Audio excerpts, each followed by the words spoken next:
Hello my friends, Wiggle here. Finally got a little tease of rain. We certainly need more. Hopefully we'll get a lot today. I wanted to give advice today, if anybody's interested, on one of the most valuable resources out there right now. Undervalued. You can get it for free or next to nothing. You're familiar with that back to Eden using wood chips. I'm not exactly in favor of that particular method for a couple of reasons. Even though you can do it, it does work. There's just faster ways. There's better ways, depending on what resources you have. If all you have is wood chips, great, just do that. But my point is, first of all, is if you have these chips, you put them into use right away. One of the most important things you can do if you want to be a natural living human and you want to be gardening, our soils are depleted everywhere.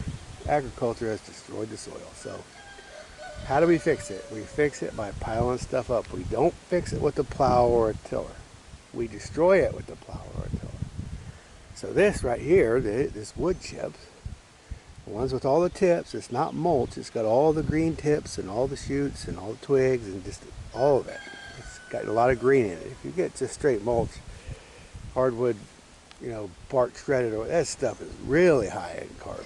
This stuff at least has some nitrogen to help offset it. But the point being is to put it into play right away. Put it in play by making piles. And you make piles, and if you understand what contour lines are, like level lines across the landscape. You could take a level, and there are different ways of doing it, but you just put a level line across the landscape. That's contour. You want your beds pretty close to contour. They don't have to be perfect, but pretty close to contour.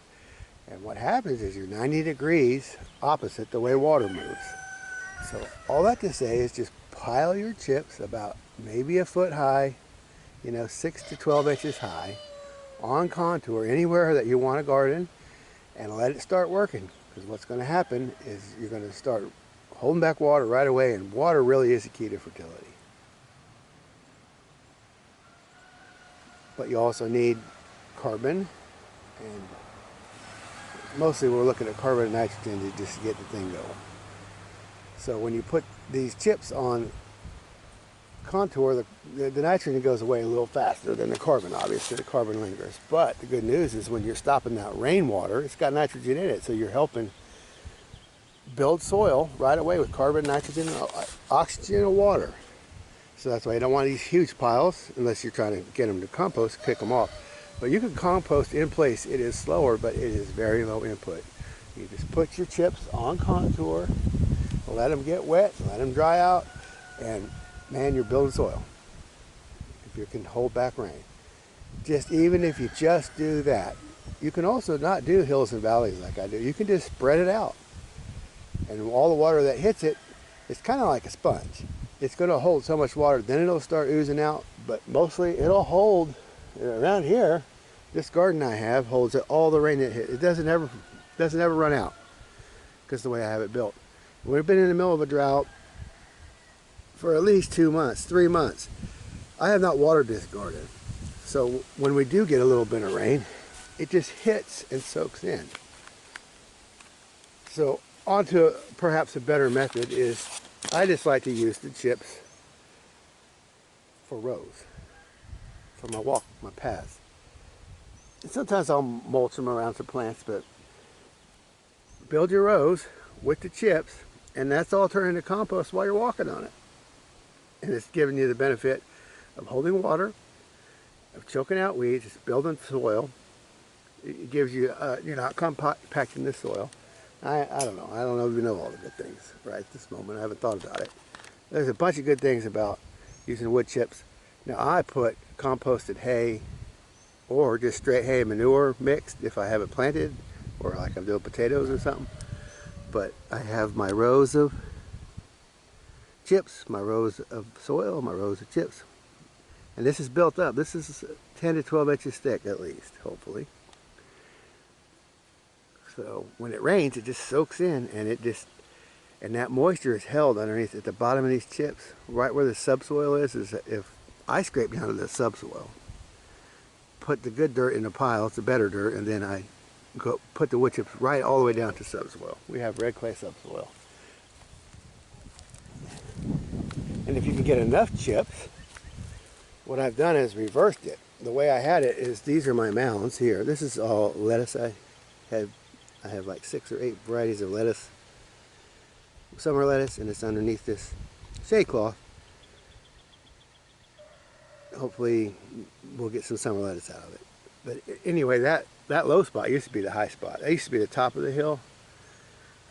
And where the mulch is, where the chips are, that used to be a valley. So now I filled it up so much, now we're really holding rain.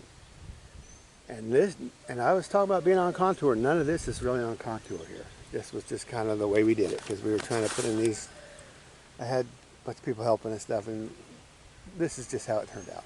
And this is fine, I'm not complaining. It's working. You don't always have to be on contour if you have enough stuff. What you're really looking at here is a giant compost pile. That is what it's about. I am building dirt, building soil. Man, any plants I get is secondary. People say I have a green thumb. It is not true. I do not have a green thumb. I'm just building soil and holding moisture. And I throw plants in there. I just throw seed down, and whatever comes up, I don't spend a lot of time maintaining it. I need to have low input as far as human effort, because I don't have that much help. So I just try to grow a lot, and I just feed the excess to my animal. It's the best pasture I have right here. All of my extra just goes to the cows, or the rabbits, or the chickens, and so on and so forth. So back to my chips.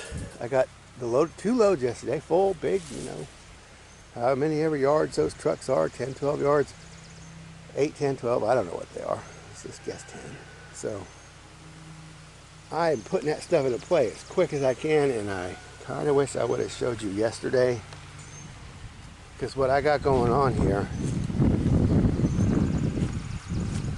this is half full. This is a bed of seed that didn't take. It was too high and dry up here. The drought did kill this, basically. So this is probably at least 6 inches of hay, if not 8. And then you see up here is where I put the chips in. So I'm going to fill it in so much that now my hill is my valley. And that's going to help me hold moisture in and really help me get through the summer. And it'll help us get through the winter too in different ways. So put the chips down heavy in the aisles if you want. It does compress. It does shrink it down a little bit as the time goes by. You compress it walking on it. But this is my 3rd load of chips, and I don't let them sit a day if I can help it. And the reason why is putting those chips into play is one of the most important jobs we can do. That does all of that. Helps me with my water, it helps me with my fertility, helps me with my weeding. Weeding is terrible. And I was going to say, rather than weed, an hour's worth of putting down mulch is probably worth 10 hours of weeding. I don't even, and just in one season, and over several seasons, growing seasons, who knows how much time to save. Mulch everywhere you can, and then weed. Mulch those weeds down. That's nitrogen. Get them down there. That's stuff to feed the soil web. Get the green stuff underneath the chips. That helps balance it out, and it's going to reduce your work. And I think weeding is the worst thing, and I think it really is one of the limiting factors of having success.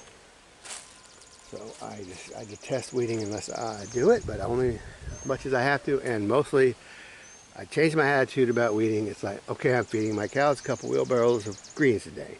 I'm feeding my rabbits every day, so I do a little weeding and just feed my rabbits every day. Feed my chickens some, depending on if they're going to eat it.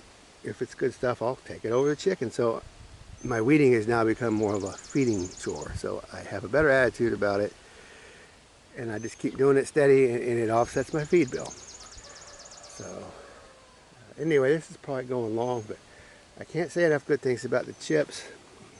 There's the bad thing is they're generally higher in carbon. They're going to hold longer. It's going to take longer to turn to soil. If only using chips, you're going to have some challenges. You're going to have to figure out how to get some nitrogen in there. And there's challenges with wood chips. I suggest maybe the first thing you do in wood chips would be potatoes, because they like low nitrogen. They're going to give you more potatoes than low nitrogen. So just pile them up and throw potatoes in there and just walk away, and whatever you get, you get. And I'll show you my potato patch. I know I'm going along. And if you keep using those chips, those chip guys like to bring them to you. They like to see you using them generally. Sometimes they don't care. But this is all unfinished compost. It's some of it straight straw, but it's mostly hay manure, and then there is some wood chips in there. I was just running low on wood chips. But just keep piling that stuff up. They don't care. The potatoes don't care if it's dirt or not. Just put them in the middle of your compost. This is a giant compost bed. This is holding back. I was talking about being on contour. And yeah, I let the chickens in here.